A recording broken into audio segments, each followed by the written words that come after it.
The vote was unanimous.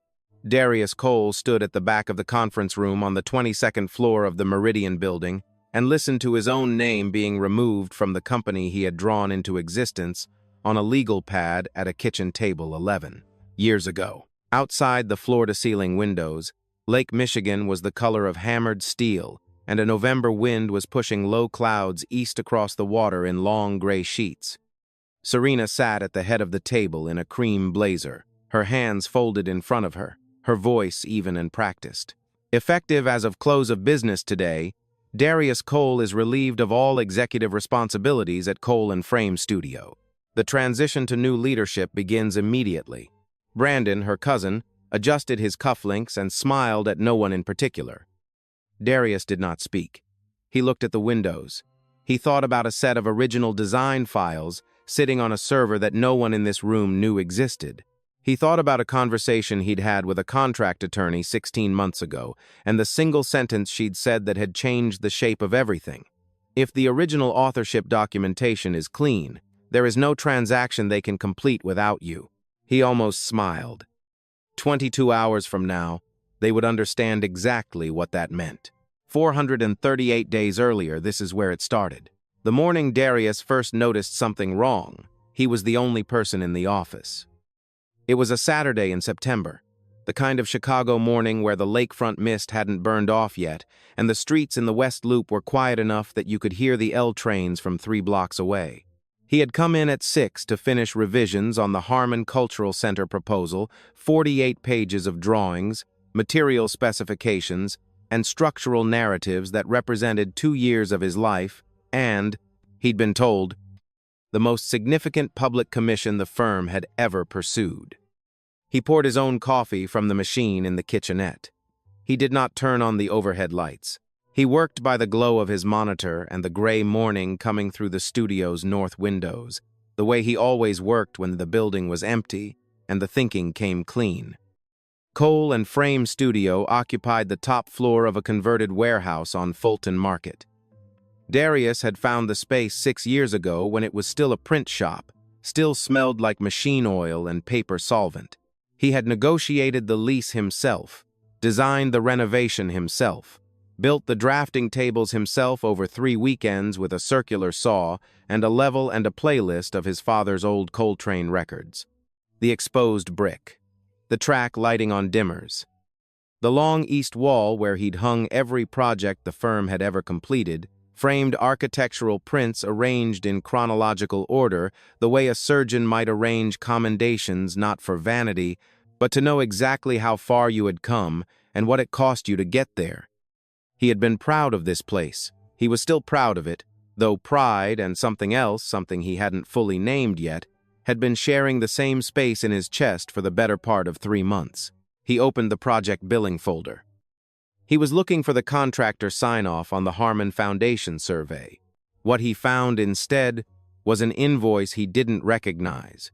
$8,700 billed to a company called Vertex Design Consulting LLC for project coordination services on a residential commission that had closed 8 months ago. He pulled the original project file. There was no Vertex Design Consulting in the vendor records. There was no line in the budget for project coordination at that dollar amount. He sat with the invoice for a long time. Then he opened the previous quarter's billing folder. There were 2 more invoices from companies he didn't recognize. Different names, different amounts, different project numbers, but the same formatting, the same font, the same wire transfer instructions, routing to the same bank in Naperville. He did not close the folders. He did not pull out his phone and call Serena. He did not say a word to the empty room. He took a photograph of each invoice with his personal phone, replaced the folders exactly as he'd found them, finished his coffee, and spent the rest of the morning working on the Harmon drawings as if nothing had happened. That was the first Saturday. By the 3rd Saturday, he had photographed 31 invoices. By the 5th, he had cross-referenced everyone against actual project timelines and confirmed that not a single one corresponded to any work he could verify had been performed. The total across 14 months came to just over $212,000, routed through 4 shell entities whose registered addresses when he finally traced them through the Illinois Secretary of State's business registry, resolved to a single location, a UPS store on North Michigan Avenue, box 447. He knew whose name was on that box. He didn't go to look. He didn't need to. What he did instead was call Wren. Wren Okafor had been his studio manager for 8 years. She was 34, methodical in a way that bordered on surgical, and she had a memory for project details that had bailed Darius out of more than one client negotiation. She also had what he privately thought of as a true north, an internal compass that didn't waver much regardless of who was in the room or what was being asked of her. He had seen her gently but firmly correct a senior partner at a client firm in front of a room full of people, then apologize for nothing afterward. He respected that. He called her on a Sunday evening from his truck, parked outside the studio, engine off. "I need you to start keeping parallel records," he said. "Project timelines, actual vendor contacts, everything dated, backed up off the company server." There was a pause on the line. Not surprise. Just the careful pause of someone who already had some version of this information and had been waiting to be asked. "How far back?" she said. 14 months. Another pause. Then, "I'll start tonight." He sat in the truck a while after he hung up. The street was quiet. A woman walked past with a small dog on a leash, not looking up. A delivery cyclist crossed the intersection in the distance, red light blinking steadily in the dark. He thought about his father, who had been a structural engineer for 30 years and had told him once Darius was about 12, sitting on a job site in Bronzeville, eating a peanut butter sandwich, while his father reviewed load calculations, that the most dangerous thing in construction wasn't bad materials or bad weather. It was good materials installed by people who didn't understand what they were building into. He hadn't fully understood that then. He understood it now. He had married Serena Whitfield 9 years ago in a small ceremony at her parents' home in Hyde Park. Paulette, her mother, had given a toast that lasted 11 minutes and centered primarily on her own sacrifices in raising Serena the years of working double shifts as an office administrator, the scholarships she'd pursued on her daughter's behalf, the neighborhood they'd eventually left behind for something with better schools. Darius had sat through the toast with a champagne glass in his hand and a smile on his face, telling himself that this was just how some families operated, that love and accounting sometimes wore each other's clothes. He told himself that a lot in the years that followed. Paulette came to dinner every Sunday. She brought food, which Darius genuinely appreciated. She was an extraordinary cook, and opinions, which he learned to absorb without reacting to. The way you learn to absorb a slow current when you're swimming somewhere, the water moves faster than it looks. In the 3rd year of the marriage, she suggested that Serena should have a role in the firm, not a large role. Just something to keep her connected, to use her organizational skills, to have something that was theirs together. Darius had agreed. Serena came on as business development director. She was good at it, better than he'd expected. She had a warmth in rooms that he sometimes lacked, a fluency in social currency that translated well to client relationships. Then Paulette suggested Brandon. Brandon Whitfield was 26, Serena's cousin, recently graduated from a 2-year hospitality management program, and, as Paulette put it, just needing the right environment to show what he was capable of. He was charming in the way of someone who has learned early that charm is a substitute for competence. He wore expensive sneakers to every meeting and had a laugh that arrived a half-second after everyone else's, calibrated rather than felt. Darius hired him in project administration. He told himself it was a one-time accommodation. What he hadn't understood yet was that in Paulette's architecture, and it was an architecture, carefully designed over many years, one accommodation was always the foundation for the next. He sat in the truck for a long time that Sunday night before he drove home. Inside the house, Noah was asleep. Darius stood in the doorway of his son's room for a moment, 9 years old. Sprawled diagonally across the bed the way kids sleep when they haven't yet learned to take up only their allotted space, one arm hanging off the edge, a library book open face down on the floor beside him. Darius picked up the book, set it on the nightstand, and stood there a moment longer than he needed to. He made no promise out loud. He just stood there in the quiet and let the weight of what he was doing, what he was going to have to keep doing, settle into him fully before he walked back down the hall. That was the kind of man he was. He didn't make promises to people who couldn't hold him accountable. He made them to himself, in rooms where there was no one to hear him and no one to applaud. The thing about Brandon Whitfield was that he wasn't stupid. Darius had made the mistake early on of assuming that the gap between Brandon's performance and his confidence was simple. Incompetence, the ordinary kind, the kind you could address with structure and clear expectations. It took him about 4 months to understand that it was something else entirely. Brandon understood the firm's operations well enough to navigate them. He simply had no interest in contributing to them. What he was interested in was position, the appearance of authority, the social credibility of being affiliated with something that mattered, and he pursued that with the focus he didn't bring to anything else. By the time Darius was on his 5th Saturday of photographing invoices, Brandon had been with the firm for 14 months and had effectively consolidated control of vendor onboarding, invoice approval routing, and the external communications calendar. None of this had happened through a single decisive move. It had happened the way rivers change course incrementally, almost imperceptibly, each small shift creating conditions for the next. Darius had watched it happen and said nothing.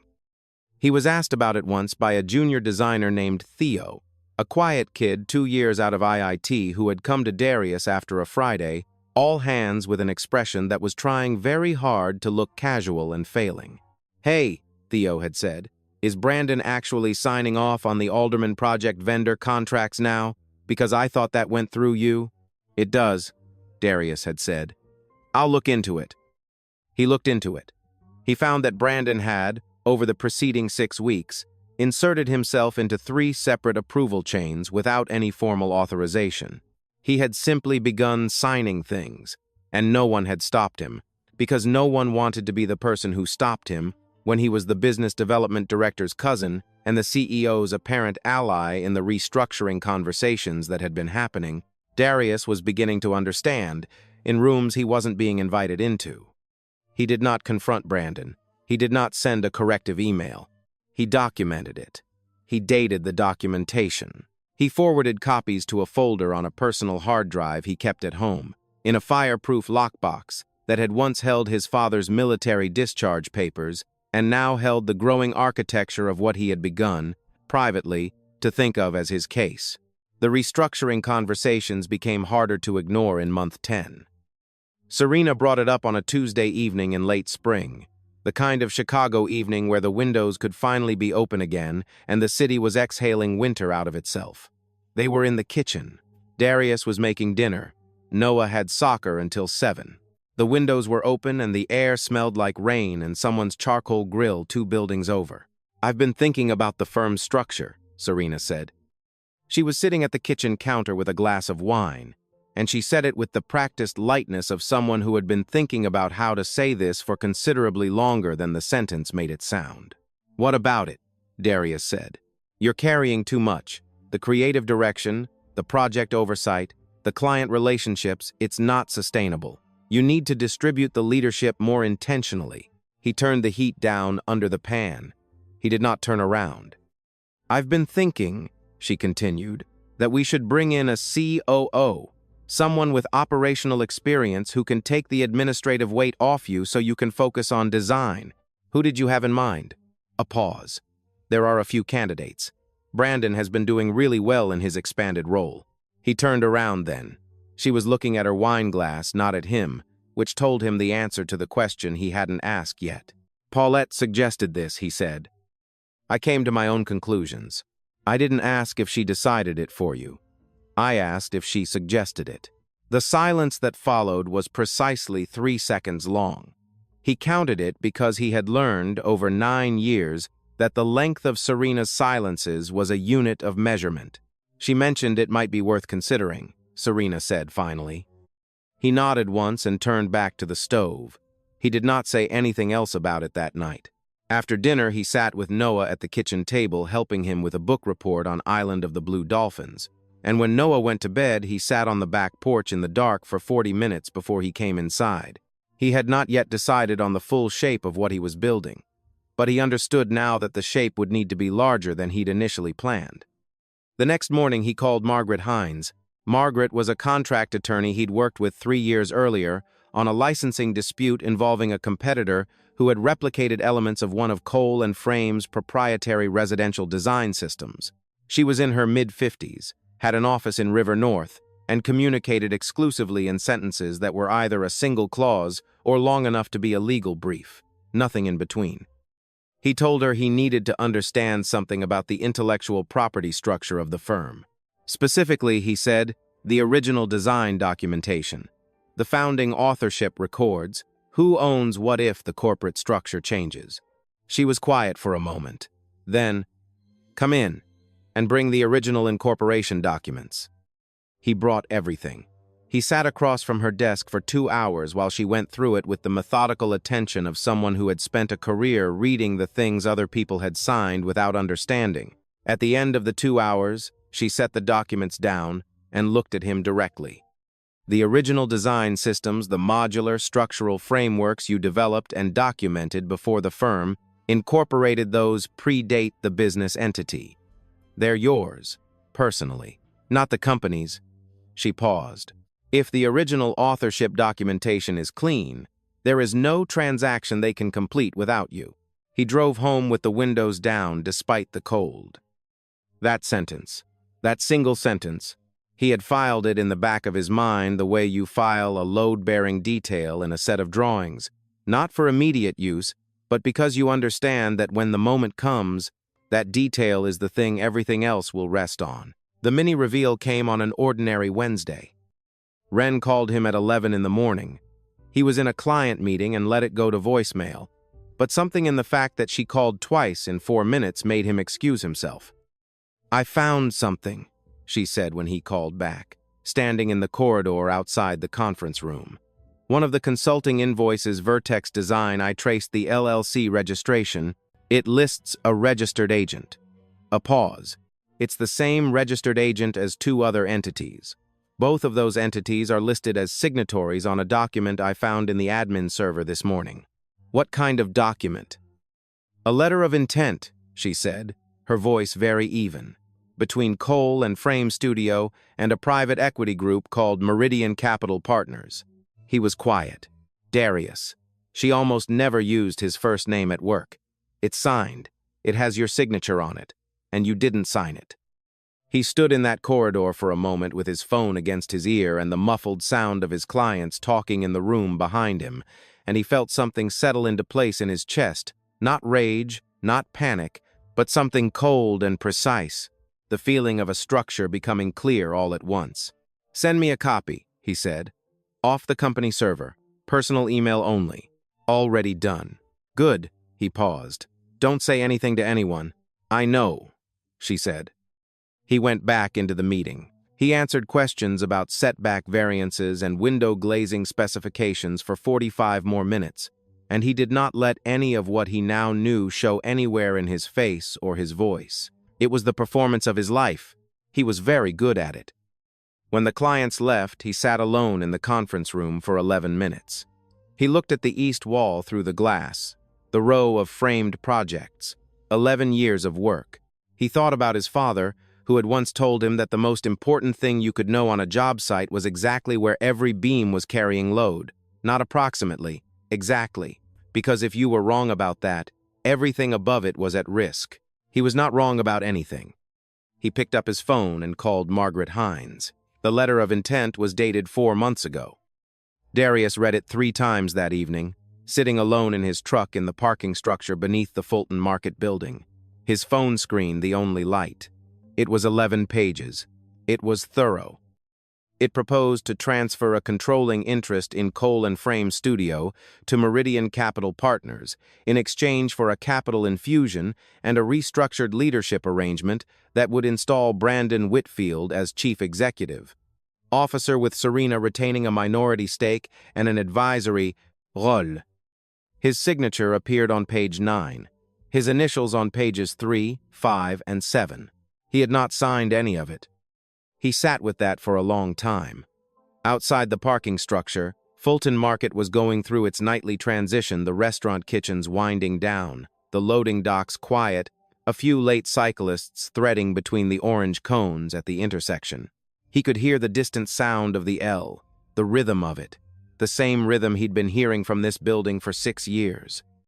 He had spent the first 2 years of the firm's life sleeping on an air mattress in his sister's guest room in Woodlawn because he couldn't afford both a studio lease and an apartment.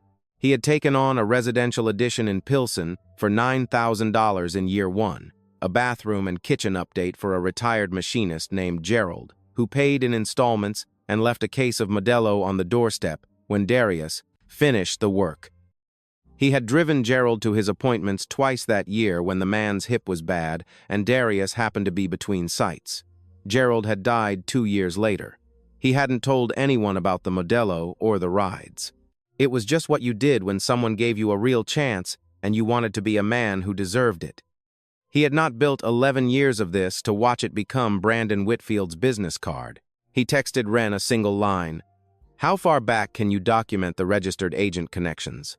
Her response came back in under 2 minutes. "All the way.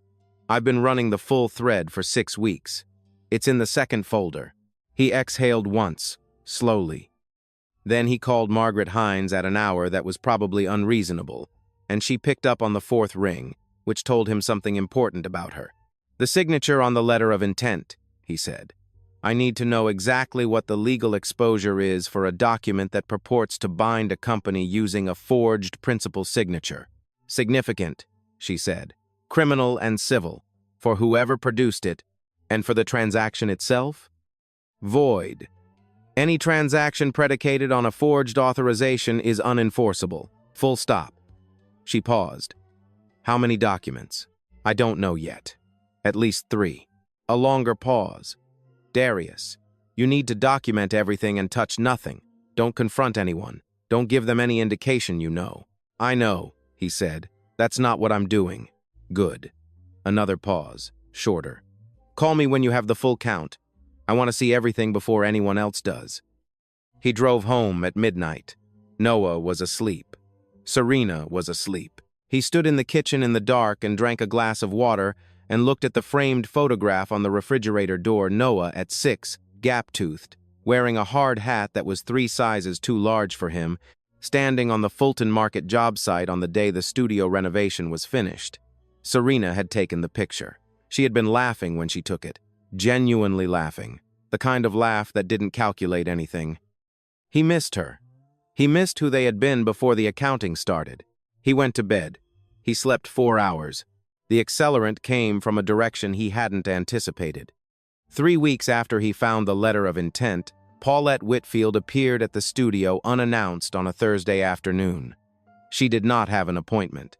She walked past the front desk with the confidence of someone who had never needed one, carrying a foil-covered tray of lemon pound cake still warm from the oven, the way she always arrived, bearing something that smelled like generosity and tasted like obligation.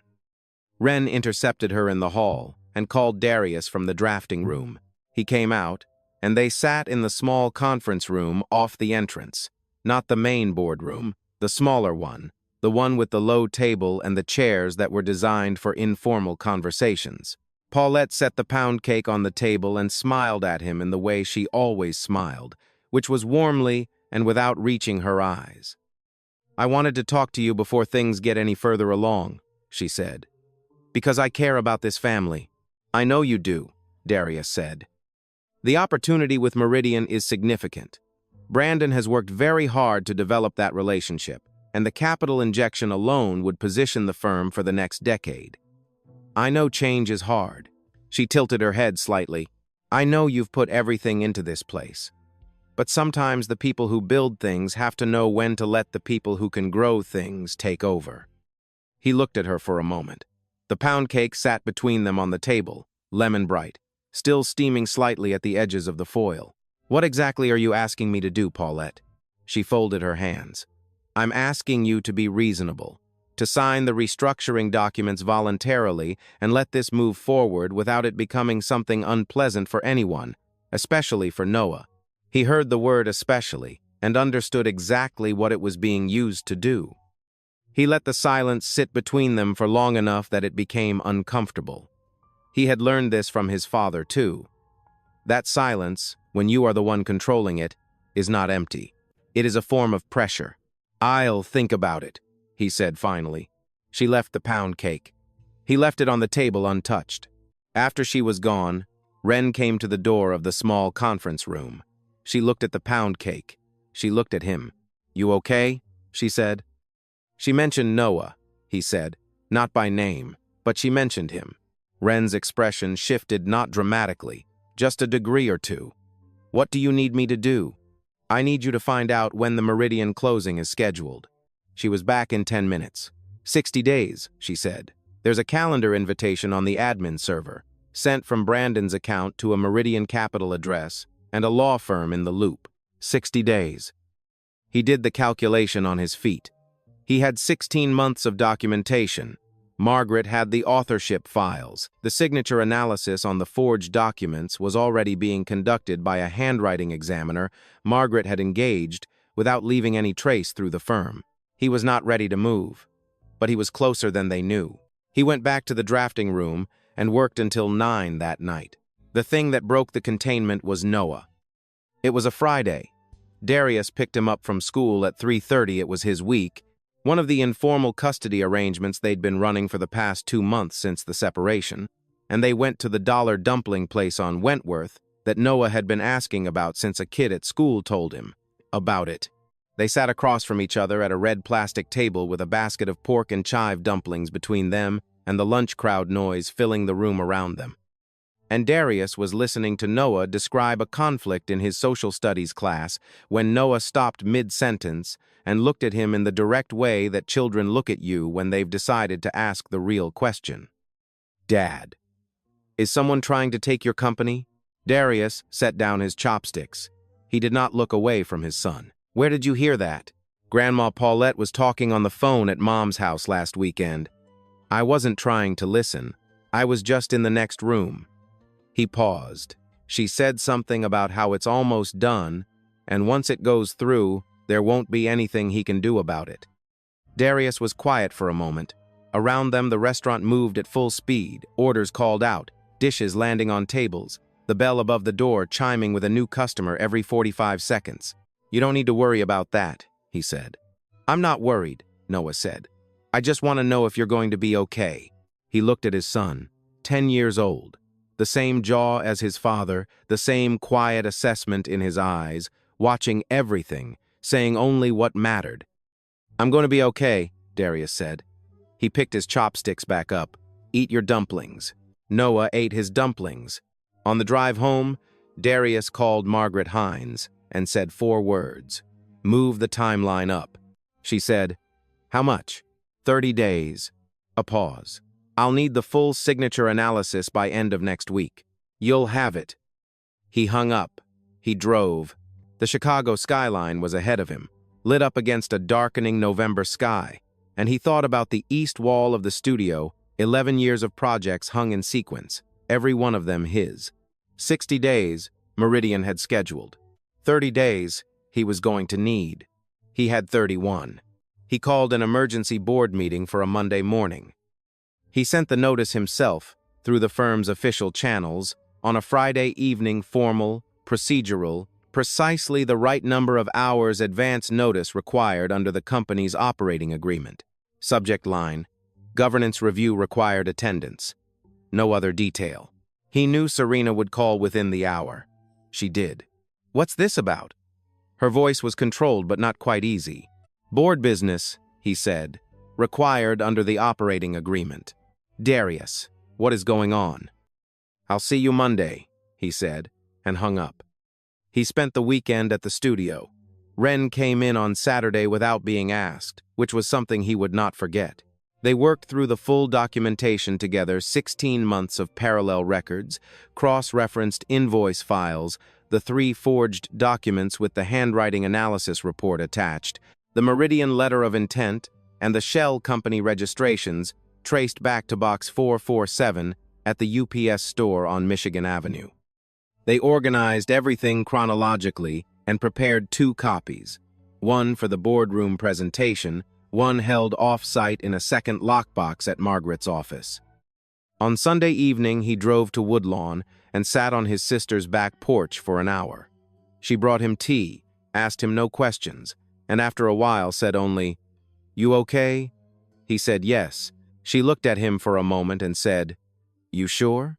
And he said, "Ask me Tuesday." She nodded and left him with his tea, and that was enough. He drove home. Noah was at Serena's. The house was quiet. He sat at the kitchen table with the framed photograph on the refrigerator in his sightline, Noah, in the oversized hard hat, and he let himself feel, for one careful hour, all of what the past 16 months had actually cost him. Not the money, not the position, the specific grief of being systematically misread by people who shared his table, the particular exhaustion of carrying a secret that was also a kind of wound, and dressing it carefully every morning before anyone could see it. He gave himself 1 hour. Then he went to bed and slept 7 hours, which was more than he had slept in 4 months. Monday morning. The boardroom on the studio's upper level had the same floor-to-ceiling windows as the conference room below, but the view here was north, toward the skyline, and on a clear November morning the city looked like something being built in real time. Darius arrived 20 minutes early. He stood at the window with a cup of coffee and looked at the city and felt the specific clarity that comes when you have done all the preparation you can do and there is nothing left but the moment itself. Serena arrived first, in a dark blazer, her expression professionally composed. Brandon came in behind her 2 minutes later, sunglasses propped on his head, the practiced ease of someone who believes the meeting is already decided. Paulette was not supposed to be there. She held no board position, but she walked in behind Brandon, and Darius said nothing about it. He had expected this. He had, in fact, counted on it. Theo, the junior designer, arrived last and took a seat at the far end of the table. He was there in his capacity as the firm's designated employee representative, per a provision in the operating agreement that Brandon had apparently never read closely. He looked nervous. Darius caught his eye once and gave him the smallest nod. "I'll keep this brief," Darius said, standing at the end of the table opposite the chair Brandon had settled into as though it were his. He did not sit. Before any governance discussion proceeds, the board needs to review some documentation. He nodded to Ren, who stood at the room's small AV station and connected the drive. The first slide was simple. A timeline. 16 months, labeled by date, with corresponding invoice amounts. These are vendor invoices processed through Cole and Frame Studios' accounts payable system over the past 16 months, Darius said, totaling $212,000. None of them correspond to any documented work product. The vendors are shell entities. He paused. Registered to Box 447, North Michigan Avenue UPS Store. Brandon's expression did not change, but his left hand moved under the table. The second slide. The Meridian Letter of Intent. Full document, all 11 pages, last page displayed with the signature block visible. This is a letter of intent purporting to transfer a controlling interest in Cole and Frame Studio to Meridian Capital Partners.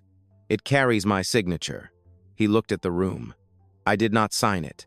The same is true of 2 other documents in this set. Paulette made a sound that wasn't quite a word. Serena had gone still in a way that was different from composure. The third slide. The handwriting analysis report. The examiner's credentials. The methodology. The conclusion, in bolded text, the signatures on documents labeled Exhibits A, B, and C are not consistent with the authenticated signatures of the named signatory. Significant divergence in baseline trajectory, pressure distribution, and terminal stroke formation. Opinion, not produced by the same hand. Forgery has a legal definition, Darius said. He was not looking at Brandon, he was looking at Serena, and a set of consequences. The room was very quiet. Outside the north windows, the city went on building itself. Then Paulette stood up. She did it the way she did everything, with composure, worn like a coat, smoothed over something that was, underneath, closer to desperation than she would ever acknowledge. She said, "Darius, this is a misunderstanding. These documents were preliminary. Nothing was finalized. Brandon was working to build something for this family, for your son." "Sit down, Paulette." It was not loud. It did not need to be. She sat.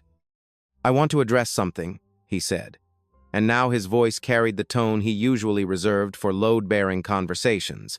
Not hard, not warm, just exact. "You came to this studio 3 weeks ago and brought pound cake and told me that the people who build things sometimes need to step aside for the people who can grow them." He paused. "And then you mentioned my son." The room was entirely still. "I built this firm on a legal pad at a kitchen table 11 years ago. I documented every project, every system, every design methodology before this company existed as a legal entity. Those design systems are mine, not Cole and Frame's.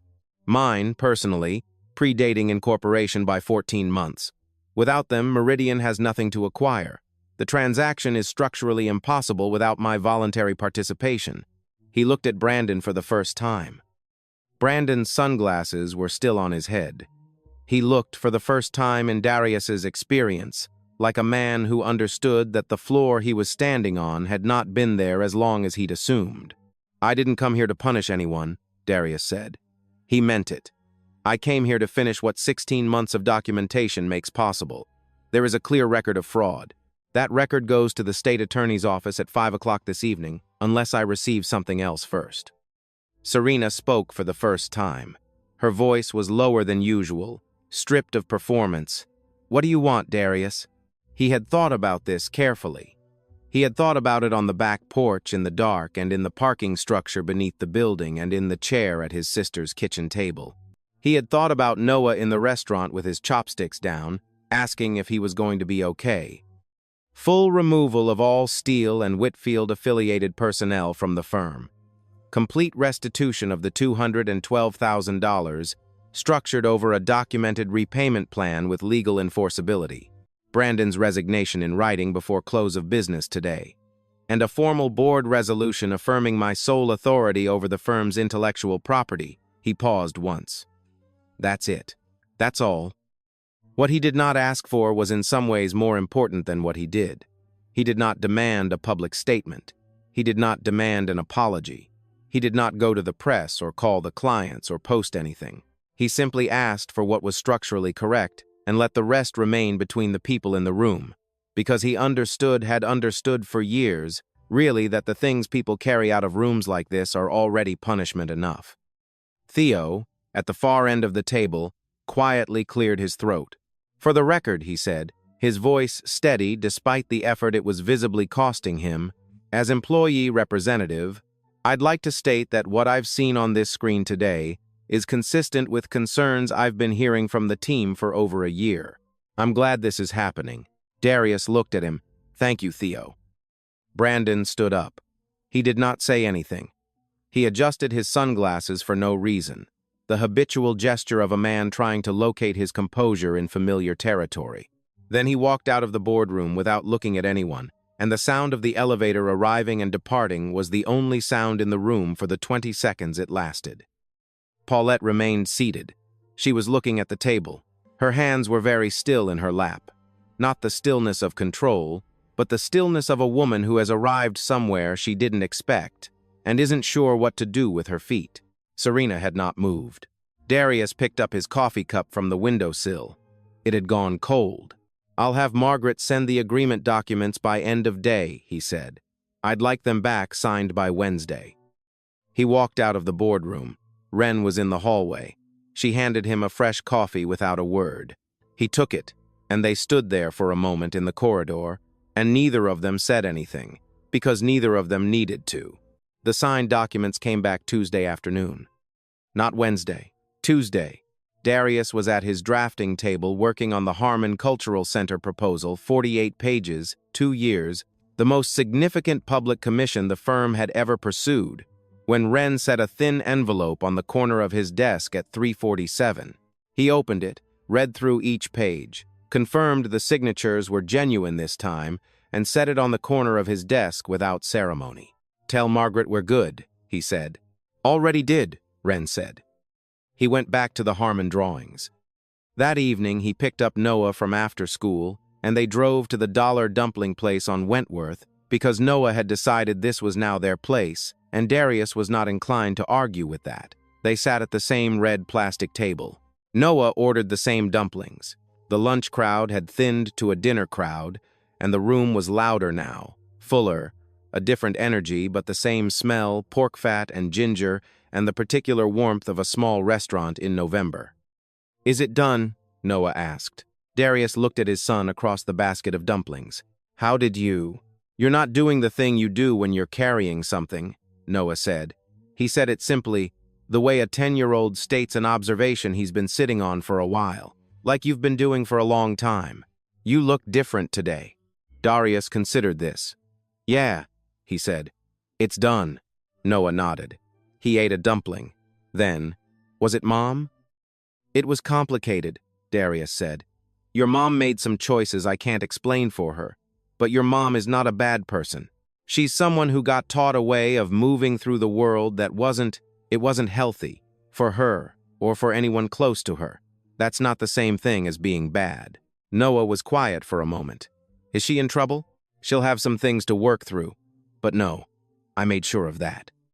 He had, in fact, made sure of that. The agreement he'd negotiated through Margaret, over the phone, without a single meeting that included recrimination, had deliberately stopped short of the criminal referral he could have made. Serena's name did not appear in the formal fraud documentation forwarded to the state. Brandon's did. The 2 finance hires the Steele family had placed inside the firm were terminated with cause. Serena was removed from her title and her salary, but she was given a 6-month severance, and no public statement was ever issued about her role. Darius had made this choice not from weakness and not from sentimentality, though sentiment was present.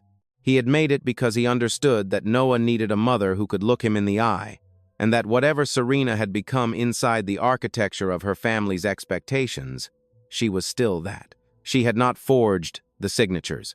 She had benefited from a plan she should have stopped, and she had known about things she should have named, and those facts would live between them now in the space the marriage used to occupy.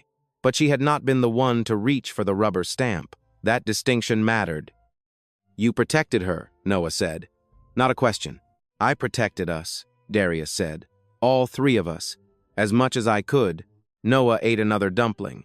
He seemed to be considering this with the same slow, thorough attention he brought to everything. After a while, he said, "Grandma Paulette, is she okay?"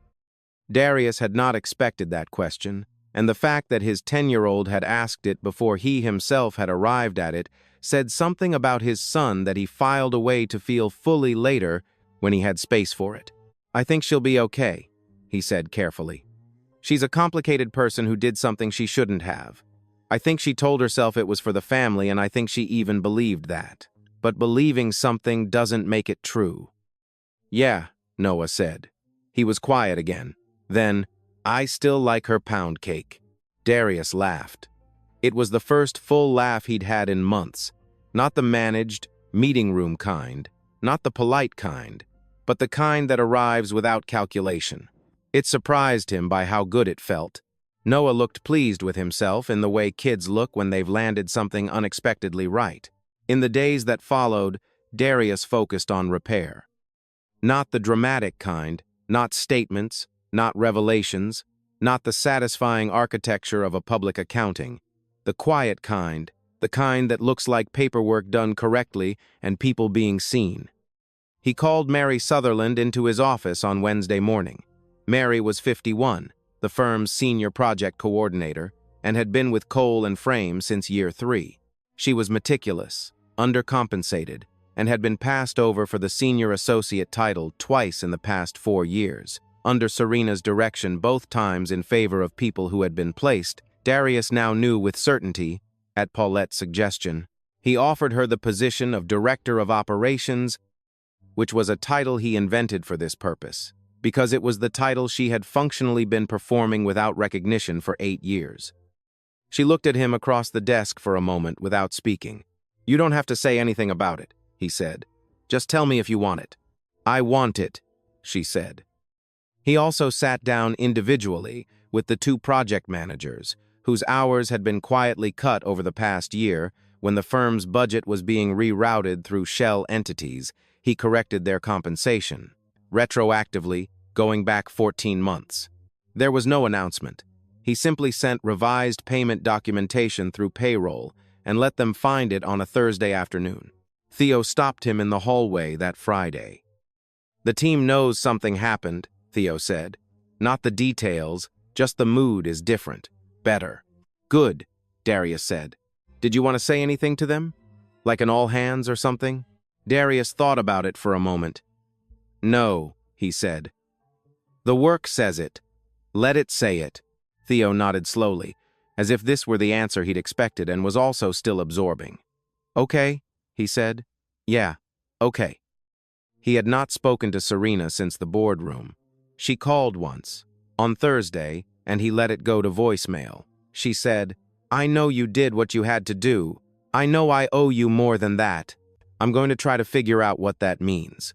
He listened to the voicemail twice, and then set his phone face down and went back to the Harmon drawings. He did not call back. He understood that there were conversations they would have to have about Noah, about logistics, about the slow legal processes that divorce requires, and he was not afraid of those conversations. But he also understood that there was nothing either of them needed to perform for the other right now. She knew what had happened. He knew what had been lost. The rest was process. Paulette did not call. He had not expected her to. What he had expected, and what came, was a message through her pastor, a man named Reverend Ellison, whom Darius had met twice at family events and respected without knowing well. The message was brief. "Paulette asked me to tell you she is sorry, not for what she meant to build, for who she was willing to become to build it." Darius read it again, and wrote back a single line, "Tell her I hear that." He meant it.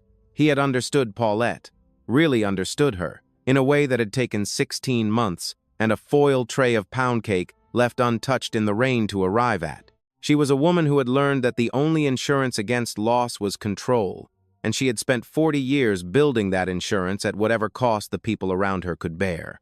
It had cost her more than she'd calculated. That was its own sentence. On a Saturday morning, 3 weeks after the boardroom, Darius drove to Hyde Park. He parked on a quiet street near the Museum of Science and Industry and sat in the truck for a moment before he got out. The November air was cold and clear, the kind of Chicago cold that has edges to it, that makes the city look sharper than it actually is. He walked 2 blocks to a small coffee shop he used to come to in his 20s. It was still there, remarkably, still the same wood counter and the same bad lighting and the same enormous croissants in the case. He ordered coffee and sat at a table by the window and opened a legal pad. He was not making a list. He was not drawing plans. He was sketching, just sketching the way he had in the beginning at a kitchen table with a legal pad and no company name and no employees and no particular reason to believe it would become anything at all.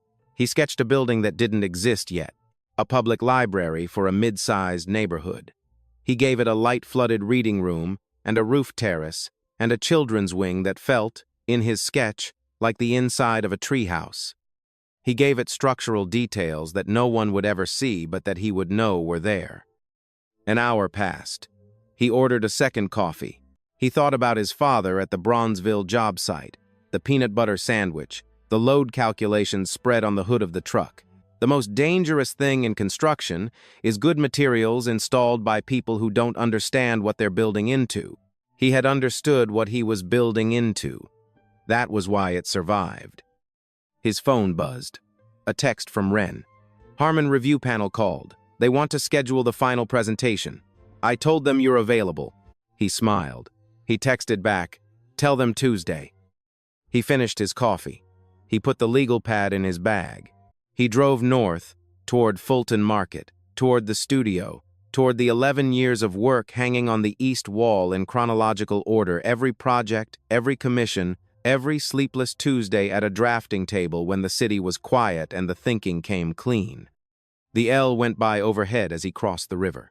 The sound of it, that familiar rhythm, That particular Chicago constancy, he let it fill the cab for a moment before the sound faded and the city re-emerged around him, enormous and moving and, in its own indifferent way, entirely his.